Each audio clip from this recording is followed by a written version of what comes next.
Comme j'aime souvent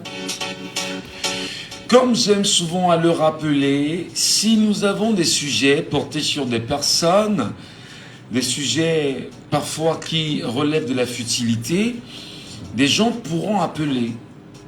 C'est-à-dire parler de ce qui n'est pas important, des gens pourront appeler.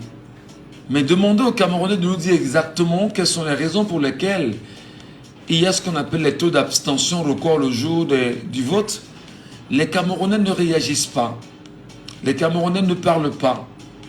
Pourtant, ils doivent parler pour nous dire ce qui se passe. Pourtant, ils doivent préparer le terrain de l'année prochaine. Est-ce que les Camerounais savent exactement qu'en 2025, nous avons les élections municipales et législatives entre février et mars, et les élections présidentielles en octobre? Auditeur, on y est, bonjour. Bonjour Michel. Nous vous appelons comment? Raoul Dédéa. Ah, Raoul.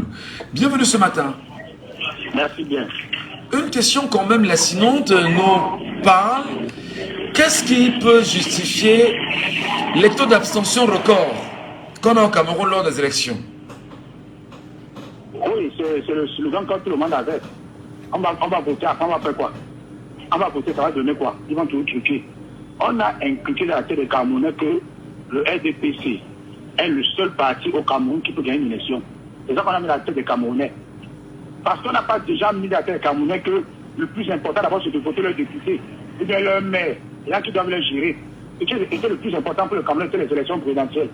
Et même dans le cadre des élections présidentielles, quand un Camerounais se lève, est-ce qu'il y a beaucoup de bars même qui sont ouverts le jour des élections? La devanture n'est pas ouverte, mais derrière, c'est ouvert.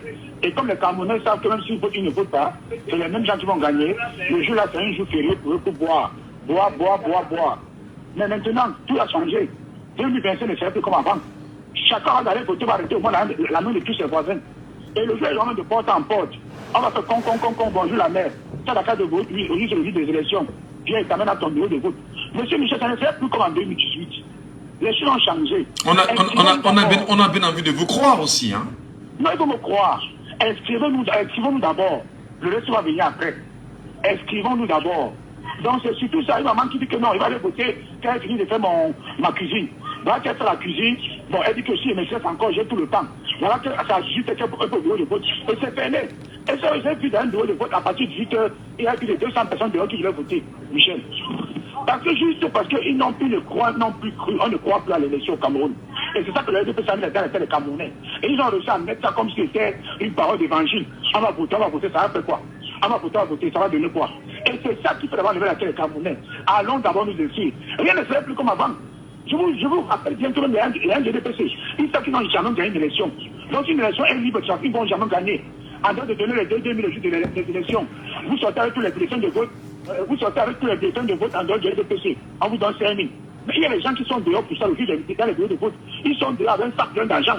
Des biens qui ont changé. Lorsque vous sortez avec votre enveloppe, et qu'il y a que la dehors du NGDPC qui manque, on vous donne 5 000. Donc, monsieur Michel, allons d'abord nous inscrire. Cette fois-ci, c'est un peu comme avant.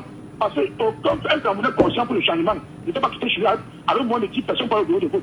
Dès qu'il est réuni, tous ils sont 10, il est devant, ils sont derrière. Si chacun fait ça, ça ne serait plus comme avant, monsieur Michel. Il y a plus 7 ans de plus pour miser au Cameroun. C'est trop. Alors justement, vous avez le dernier chiffre de l'ECAM qui a été rendu public déjà. En 5 mois, selon l'ECAM, moins de 500 000 Camerounais sont inscrits. Pardon. Ce qui fait que le chiffre a un peu plus de 7 800 000 Camerounais inscrits à date au Cameroun. Vous croyez vraiment qu'on peut avoir le même chiffre là en 2025 pour les 3 élections à venir? Non, je ne crois pas. Monsieur Michel, attendons fin août. Et vous savez qu'il faut se rappeler au Camerounais que quelqu'un qui était inscrit peut-être depuis 2012 ou 2011 et qui n'a pas voté, ne serait qu'une seule fois, on peut le considérer comme mort et on enlève son nom. Hein. Il faut encore considérer qu'il y a les Camerounais qui sont à la carte d'électeur, alors que la carte d'électeur est périmée. Donc c'est ça qu'il faut dire au Camerounais, monsieur Michel. Toujours vérifier si mon nom est encore sur la liste électorale. On ne sait jamais parce que là vous sortez 2 élections. Et lorsqu'on veut faire la refonte des listes électorales, votre nom disparaît, non? On peut vous porter, vous êtes mort. Je ne sais pas si vous comprenez. Parfaitement. Ok. Il faut aussi dire aux Camerounais que rien ne sert de dormir. Il faut se rassurer encore que je n'ai pas voté l'année passée, je n'ai pas voté la fois passée. Est-ce que mon nom est d'actualité? C'est de ça qu'il s'agit, M. Michel. Alors, c'est un... ça que les Camerounais ne sont pas informés et que vous allez voir qu'il y a plus de 2500 personnes qui croient qu'ils sont encore inscrits alors que leur nom a déjà été effacé. C'est ça. Donc, et si vous attendez le chiffre final, nous attendons le chiffre final. Est-ce que ça va le jour des élections, c'est quand c'est inscrit et il a un récépissé et il n'a pas son nom sur la liste. Vous savez ce que ça va donner? Monsieur Michel, attendons le jour des élections. Nous allons voir des milliers de familles. Mais est-ce que c'est pour autant... Est-ce que c'est pour autant que les 7 800 000 ou moins les 8 millions, les 20 millions d'ici, le 31 août, est-ce qu'on a la garantie qu'ils iront voter? C'est ça le plus important. Monsieur Michel, oui. Le fait qu'il a été voté par 2 millions de Camerounais, donc il n'est pas légitime. Il a été voté par 2 millions de Camerounais, il n'est pas légitime. Il est illégitime. Je suis sûrement pas le fait de faire la même chose. Comment vous dites qu'il est illégitime? Comment vous dites qu'il est illégitime? Il a été posé par l'élection. Mais comment vous dites qu'il est illégitime? Comment vous dites qu'il est illégitime? On a ouvert les inscriptions sur les listes électorales. On demande à tous les Camerounais du Cameroun d'aller se faire inscrire. Les Camerounais, ils vont certes, mais n'y vont pas en masse parce qu'il y a une masse critique que l'on recherche. Alors, ceux qui vont voter, ceux qui ont voté en 2018, il était 2 millions qui ont voté pour Paul Biya. Où étaient les 30 autres millions de Camerounais? Vous donnez la crédibilité au chiffre de l'ECAM. Je vous dis qu'attendons fin août par les chiffres finales. Je vous dis qu'attendons fin août par les chiffres finales. Je vous dis même qu'avec 8 millions d'électeurs, les LDP ne sont pas gagnés. Moi, avec 8 millions d'électeurs, même si on n'en connaît pas comment les LDP ne sont pas gagnés les élections au Cameroun. Je vous dis, 2 millions de personnes votent un président, il est légitime. Il y a des véritablement qui s'appellent sur la frontière. Ils ne veulent rien dans ce pays. Ils ont foutu ce pays dans la merde totale. Pas de route avec accident, pas de lumière, pas de eau. Misère totale. On a plus 7 ans à revue comme ça. Le jour de l'élection, je prends 20 personnes devant moi qui ont les cartes d'électeurs, je les amène. Et si tout le monde fait comme moi, et nous avons voté la sanction. Merci beaucoup, cher monsieur, pour votre réaction. Très bien compris. Elé Paco est avec nous ce matin sur la radio, c'est un plaisir. Elé Paco, bonjour. On l'entend très mal. Elé Paco, bonjour. Oui, bonjour, monsieur Ngachou. Bienvenue ce matin. Merci, bonjour aux auditeurs de Djambo. Alors, nous parlons bien sûr du phénomène de taux d'abstention au Cameroun. Nous avons souhaité vraiment aller terre à terre, parler avec un langage plus ramolli, afin que les Camerounais puissent nous comprendre. Comment vous l'expliquez, monsieur Elé Paco? C'est courant quand même lors des élections au Cameroun, non? Non, ce n'est pas courant, c'est pas du tout courant, monsieur Ngachou. Mais je ne sais pas comment le dire. Je vous ai déjà expliqué plusieurs fois que le RDPC n'est pas capable d'avoir 5% dans les vraies élections au Cameroun. Donc, tout ce qu'ils font, c'est essayer de justifier ce qu'ils appellent victoire, enfin le hold-up. C'est tout. Donc, et tout est bon. Tout est bon pour pouvoir les justifier, y compris ce qu'ils appellent l'abstention. Monsieur Michel Ngachou, si chaque Camerounais, ou bien tous les Camerounais qui sont en âge de voter, ont leur carte d'électeur et savent là où ils vont voter, ils iront certainement voter. Pas certainement, ils iront voter. Mais le problème, c'est que, après avoir fait tous leurs efforts pour qu'il n'y ait pas d'inscription, le RDPC, toujours, comme ils se rendent compte qu'ils sont toujours dépassés, met en place un système bien connu. Vous connaissez ce système-là, monsieur Michel Ngachou. C'est-à-dire qu'on vous dit que les Camerounais n'ont pas de carte d'identité. Mais quand vous allez dans les commissariats, vous trouvez plein de cartes d'identité entassées. C'est pareil. On va voir que le jour des élections, les Camerounais n'auront pas de carte d'électeur. Mais quand vous irez dans les urnes, vous allez voir qu'il y a des cartes d'électeurs qui sont entassées là. C'est une machine exprès. Et après, ils se saisissent de ces cartes-là pour bourrer les urnes. Donc pour moi, attention, c'est pour ça que je vous ai dit, préparons-nous à aller voter sans carte. Même sans carte d'identité, puisque c'est une affaire de... On va prendre ça bloc par bloc, quartier par quartier, ville par ville, région par région. Je vous dis, c'est ce qu'on va faire, village par village. On se connaît, dans mon quartier, on se connaît tous. On connaît l'âge des enfants. On te dit, est-ce que tu as plus de 21 ans? Oui, tu te mets à gauche. Tu as moins de 21 ans, tu te mets à droite. Ceux qui ont plus de 21, ils iront voter. On les connaît. Parce que sinon, ils vont revenir avec leur histoire d'abstention là pour nous narguer. Mais là, au-delà de ça, il faut comprendre par rapport au deuxième sujet, c'est lié. Je vous dis, monsieur Ngatou, c'est plus grave que ce qu'on ne pense. Ces gens-là ne veulent pas aller aux élections. C'est une décision déjà. Le RDPC, ils ont tenu des réunions pour dire nous n'irons pas aux élections. Et il y a deux techniques pour ne pas aller aux élections. Soit on crée une guerre dans une de ces régions, et probablement à l'ouest, soit ils lancent ce qu'ils appellent, une insurrection. Donc vous voyez cette histoire de 15 000 francs, la carte, les interdictions, à tout va des réunions de l'opposition et tout. Leur but, c'est de créer une situation où il y aura une guerre civile. Et ils croient qu'avec ça, ils vont se maintenir au pouvoir. Je vous dis, c'est plus grave. Je vous avais suivi le débat ce week-end. Vous regardez tous les bavardeurs du RDPC. Ils sont venus qu'avec un seul message, que l'opposition veut créer une insurrection. Et vous connaissez le RDPC, quand ils disent quelque chose, c'est l'effet miroir. Ça veut dire qu'ils préparent. Et quand ils accusent l'opposition de quelque chose, c'est parce qu'ils sont en train de préparer cette chose-là. Et donc, ce que M. Manaoud a fait avec son histoire de Covid, là, au-delà de tous autres aspects, va dans le même sens. Parce que si on déclare qu'il y a le Covid au Cameroun, il n'y aura pas d'élection. Je vous dis, ils ne veulent pas aller aux élections. Soit il y aura élection, mais il n'y aura pas de campagne. Quand il dit élection, comment vous pourrez aller dans un bureau de vote? Si vous entrez dans un bureau de vote, vous êtes malade, vous allez contaminer tout le monde. Donc bref, je vous dis, ils n'ont pas l'intention d'aller aux élections. Mais, comme vous l'avez quand même suggéré, cela nous permet de faire le bilan de ce qui s'est passé dans notre pays. Monsieur Michel Ngatou, le Covid que vous voyez là, ce n'est pas une maladie qui était destinée aux Africains. Même si je veux dire, peut-être que c'était destiné aux Africains, mais cette maladie ne peut pas atteindre les Africains. Parce que les Africains sur cette planète sont l'un des rares peuples qui consomment encore de la nourriture naturelle. Regardez tous les pays qui consomment des aliments très industrialisés, ils ont été frappés et très brutalement. Vous vous rappelez? Très bien, en 2020, parfaitement. Voilà, tout à fait. Vous prenez tous les pays industrialisés, les pays qui ont été les plus frappés, c'est ceux qui mangent beaucoup de nourriture fabriquée, pas la nourriture naturelle. Alors qu'en Afrique, malgré tout le pushing qu'ils ont fait, ça n'a quasiment touché personne en Afrique, sauf les pays du Nord qui commencent déjà aussi à manger comme les Européens. Mais et c'est là où on appelle à la grande escroquerie que les Camerounais ont fait. Une escroquerie meurtrière. Monsieur Michel Ngatou, dans ma famille, j'ai perdu au moins 3 personnes qui ont été tuées dans les hôpitaux camerounais. Je le dis, c'est une accusation. Je ne suis pas là en train de faire une affabulation. C'est une accusation avec des preuves.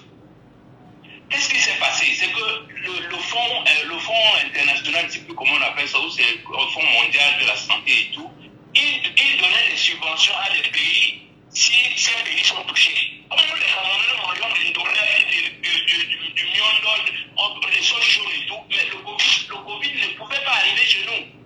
Les Manaouda ont tué des gens dans les hôpitaux pour justifier, pour aller auprès de ces organismes-là et dire, nous, il y a le Covid chez nous, s'il vous plaît, donnez-nous de l'argent. Ils ont fait tout un tapage, tué les Camerounais. Et dès qu'on leur a donné les 380 milliards, ils se sont assis autour d'une table, ils ont sorti le râteau. Chacun a tiré sa part. Dès qu'ils ont tiré ça, c'était fini. Quand on parlait du Covid au Cameroun, ils disent quoi? Le Covid, ce sont des histoires de M. Kamto avec son, je ne sais plus comment on appelait ça. Mais eux, ils avaient détourné tout l'argent jusqu'au riz. Il y avait une société là qui nous a envoyé du riz et tout. Même le riz, ils ont détourné. Jusqu'au jour, on ne sait pas où est passé le riz au gars. Donc je vous le dis comme ça, je dis, ces gens-là ont lancé une opération meurtrière. Ils ont tué les Camerounais dans les hôpitaux. Quand tu es allé à l'hôpital, moindre mal, on t'injecte, tu pars, on met ça sur le nom du Covid. Mais la réalité, c'est que le Covid ne peut pas arriver au Cameroun. Le Covid va voir la sauce chaude, le ndolé, nos poissons, mais elle va disparaître. Regardez l'état de saleté qu'il y a au Cameroun. Si le Covid avait mis pied au Cameroun, monsieur Ngatou, nous ne serons plus en train de parler entre nous là. Donc il faut le savoir, c'était une escroquerie que le régime a mis en place. Je veux dire, regardez très bien comment l'argent qui a arrivé, les 380 milliards, comment c'est parti. Ils se seront partagés. Et il y a comment on appelle notre commission, comment on appelle ça? Il y a une commission au Cameroun là qui a décidé de faire la lumière sur cette histoire. Et ils ont nommé les ministres et les sommes d'argent qu'ils ont pris. La tax force? Non, pas la task force, je ne sais plus comment on appelle ça, comment on appelle ça, notre organisme qui nous fait des comptes, là, la Cour des comptes. À la Cour des comptes, effectivement, ouais. Voilà, la Cour des comptes a fait un bilan de 380 milliards. Et ils ont nommé les ministères qui ont pris l'argent et chacun a reçu l'argent et aucun des ministères n'a offert un service. Sauf peut-être la petite société. Il y a une petite société, là, avec une machine de l'Antiquité. On disait qu'ils vont fabriquer combien de comprimés de Nivaquine par jour. Tout le monde voyait que cette machine ne peut même pas fabriquer 100 Nivaquine en une journée. On dit que ça devait produire 60 000 Nivaquine par jour. Bon, bref, moi je souligne plutôt l'aspect meurtrier de cette escroquerie-là. C'est-à-dire pour que le Cameroun soit admis parmi les pays qui avaient droit à cette subvention, il a fallu tuer les Camerounais dans les hôpitaux pour faire gonfler le nombre, parce que tout était question de nombre. Si vous n'atteignez pas un certain nombre de morts, on estime que vous n'êtes pas touché. Et ça, comme les Camerounais savent s'y faire, moi je vous dis, dans ma famille, j'ai compté 3 qu'on a tués dans les hôpitaux. Très bien. Et voilà. Si vous allez demander à toutes les familles qui ont été endeuillées à cette période, ils vont vous dire que c'était pas... que tout avait été fabriqué. Alors, et pour sortir sur le taux d'abstention, quelles sont les chances pour que 2025, aussi nombreux qu'on sera inscrits, aussi nombreux nous irons voter? Moi, j'ai déjà donné mon avis sur cet aspect-là, monsieur Michel. Oui, je dis aussi nombreux, qu'est-ce qu'on fait pour que vraiment la plénitude de tous ceux qui sont inscrits, que tous aillent véritablement voter et qu'on ne comptabilise pas? Oui, je comprends. Mon avis est très simple et j'invite tous les Camerounais à le partager. Il y aura le jour du vote, les Camerounais vont savoir, vont voir s'ils ont leur carte d'électeur à main. Si tous ceux qui ont plus de 21 ans ont leur carte d'électeur à main.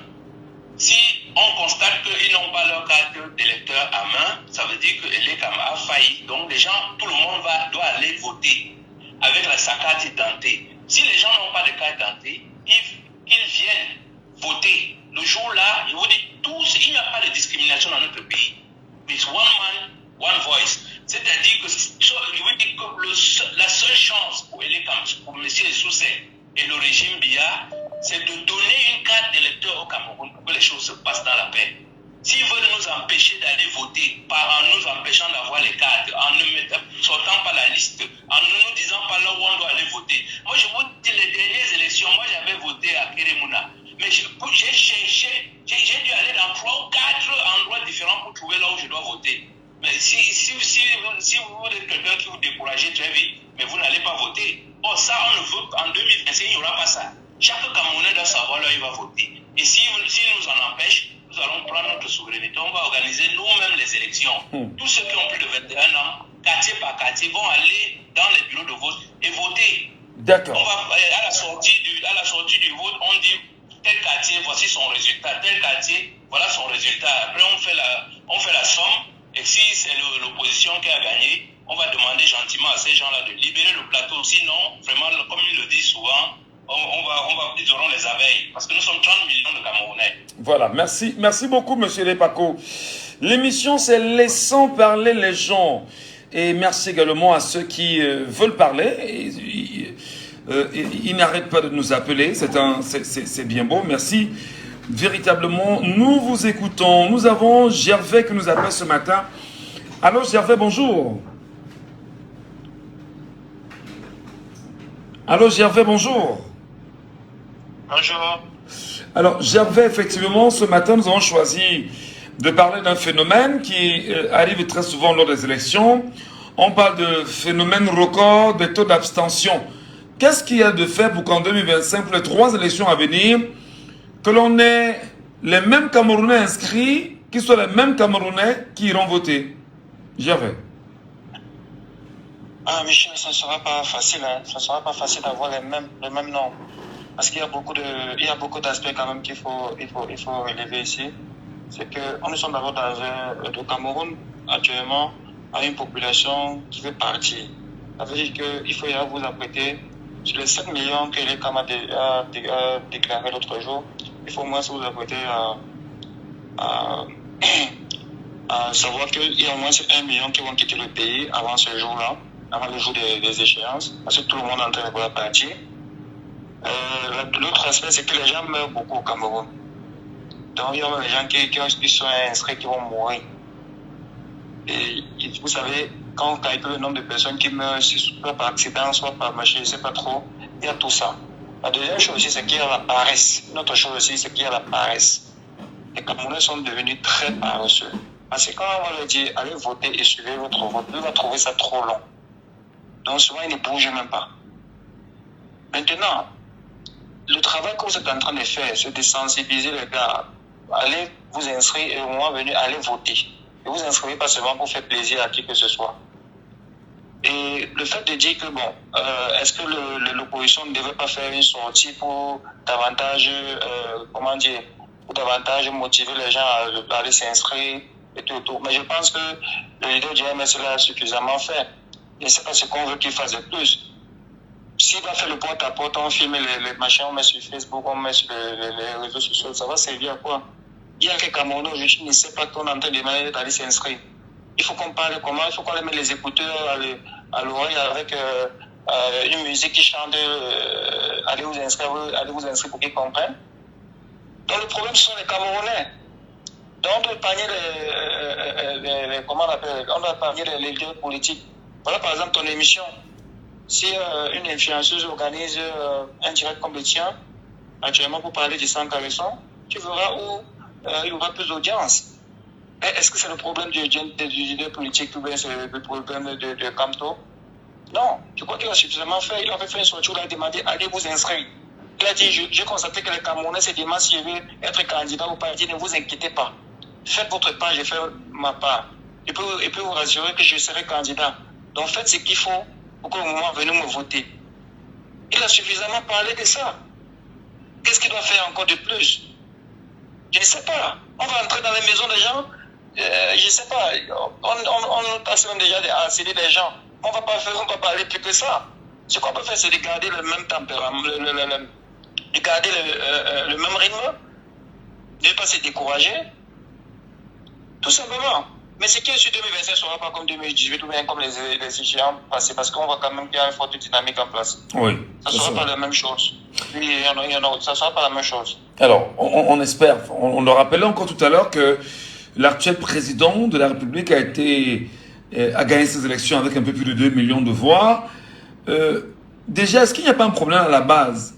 C'est-à-dire qu'on recherche une masse critique très importante, 15-20 millions de Camerounais, à être inscrits, et qu'aujourd'hui, qu'on soit à 7 millions et 800 000, est-ce qu'à un moment donné, le peuple lui-même, est-ce qu'il est suffisamment debout? Est-ce que le peuple camerounais est suffisamment debout? Allô? Est-ce que le peuple camerounais est suffisamment debout? Est-ce que le peuple camerounais est suffisamment debout pour que sur 30 millions de Camerounais, qu'un minimum de 15 ou 20 millions soient inscrits? Est-ce que c'est pas la preuve déjà que lui-même, ce peuple-là, a des soucis avec l'organisation des élections au Cameroun? Oui, bien sûr, on ne peut pas épargner la responsabilité de l'ECAM. L'ECAM est responsable. On sait que l'ECAM, c'est d'abord des bandits. Maintenant, quand tu connais ton bandit, tu sais comment essayer de trouver une stratégie, soit pour l'éviter ou soit pour ne pas tomber dans son piège. On sait que l'ECAM va nous voler. Maintenant, c'est pour ça qu'on demande d'aller en grand nombre. C'est-à-dire, si on est 15 millions et qu'ils réussissent à voler même 5 millions, et qu'on a 10 millions qui aillent voter, je suis sûr que s'il y a 7 millions de Camerounais, sur 10 millions qui vont voter, s'il y a 7 millions qui se lèvent pour réclamer les victoires volées, ça va bouger. Le problème à l'époque, c'est qu'il y avait 2 millions qui allaient voter, il y avait 500 qui venaient revendiquer. C'était trop faible pour faire le poids. C'était trop faible. Donc, quand vous mettez sur la barre à 20 millions, c'est pas forcément parce qu'on s'attend à ce que ça soit 20 millions exactement. C'est vrai que l'idéal serait oui, si on peut avoir 20 millions, c'est bon. Mais quand on regarde les tendances, c'est là que c'est pas possible. Maintenant, essayons d'échouer même avec 15 millions ou 13 millions. Et s'il y a 3 millions qui ne vont pas voter, 10 millions vont voter, et qu'au moment où il y a peut-être, au moment où il est quand même va entrer en jeu pour voler, qu'il y a au moins 7 millions qui viennent dire non, ça ne se passe pas comme ça. Je pense que 7 millions de personnes pour revendiquer une victoire dans un pays comme le Cameroun est suffisant pour faire basculer les choses. Parce que c'est de ça qu'il s'agit. Il faut s'attendre à ce que les Cameroun nous volent. Il faut s'attendre à ce que le Conseil constitutionnel ne rende pas justice ou ne dise pas la vérité. Mais il faut qu'on se prépare, il faut anticiper. Qu'est-ce qu'on fait après qu'on ait volé nos votes? C'est qu'on va dire, ok, nous on savait, et ça va pas se passer comme ça. Sortons réclamer nos votes, c'est comme ça. C'est ce qu'il faut faire. Mais quand on regarde la tendance, c'est pas trop ça. Comme avec tout le travail qu'on a battu jusqu'ici, avec la souffrance, on a les prix, tous les prix ont pratiquement augmenté. La canalité aujourd'hui, tous les accidents sur les routes, c'est-à-dire on est entouré de la misère, on est entouré de je sais pas, la souffrance surnéreuse. Et vous pensez qu'il faut qu'on répète à ces gens qui souffrent d'aller se voter, d'aller voter, c'est qu'il y a un problème. Il y a un problème que vraiment nous ne saurons comprendre. La thématique est bien posée, mais je ne sais pas, est-ce que vraiment on peut répondre à ces questions, parce que personne ne comprend rien. Pour moi, ça relève de la sorcellerie. C'est-à-dire que tu es celui qui souffre, mais il faudrait qu'on te pousse à aller te libérer. Je ne comprends pas. Moi, je ne comprends pas. Voilà, c'est vrai. Vraiment, merci beaucoup pour votre position ce matin. On vous a bien suivi. On espère vous retrouver demain dans l'émission pour d'autres sujets. Merci beaucoup, Gervais. Merci beaucoup, bonne journée. Allez, nous poursuivons. On ne poursuit pas, on s'arrête là pour aujourd'hui. Simplement, les appels, c'est terminé.